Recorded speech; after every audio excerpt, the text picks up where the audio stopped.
saya dengar ya, sepengetahuan yang saya tahu, beliau kan terlahir sebagai laki-laki, kemudian di operasi transgender menjadi seorang perempuan. Nah, bagaimana kalau kondisi seperti ini? Kalau kondisi seperti ini, secara fikih dia tetap laki-laki. Secara fikih dia tetap laki-laki. Artinya pengebumiannya yang sepanjang yang saya tahu, pemakamannya, yaitu tentunya kembali ke kodrat asal dulu dia dilahirkan. Artinya kalau beliau dulu dilahirkan dalam keadaan laki-laki, ya kalau bahasa pesantrennya itu yang bagi sebaiknya, sayugyanya itu juga dimakamkan dalam keadaan laki-laki.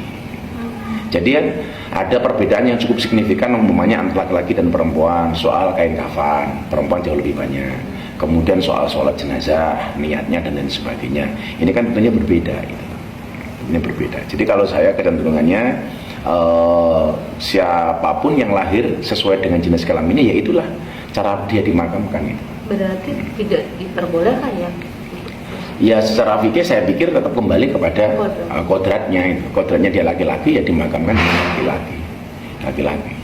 Mungkin orang bilang kan dimakamkannya sama ya, beda wong, dari jumlah kain kafannya aja laki-laki dan perempuan kan beda. Nah, berapa lapisnya kan beda. Terus kemudian soal niat sholatnya, sholat niat jenazah perempuan dan laki-laki kan juga beda. Doa berdoanya umpamanya, kalau laki-laki menggunakan domirhu Allahumma gfir lahu, kalau cewek menggunakan kalimat ha Allahumma gfir laha. Ya kalau benco masuk huha. Nah, gitu. Jadi kalau saya menyarankan ya sesuai dengan kodratnya lah. Beliau dulu terlahir sebagai laki-laki, ya meninggalnya ya secara laki-laki. Lahir jantan, yang meninggalnya jantan lah, kira-kira begitu.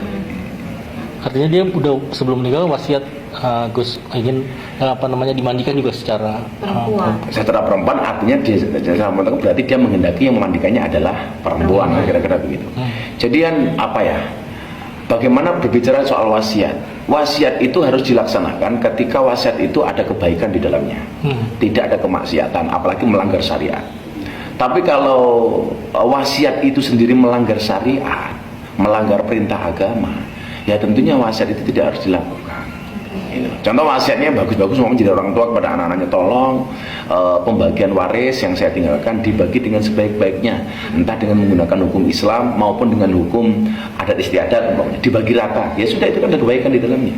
Tapi kalau kemudian ada unsur yang melanggar syariat, bahkan bertentangan, ya jangan dilaksanakan. Kalau saya sendiri mamanya ya tetap mendoakan.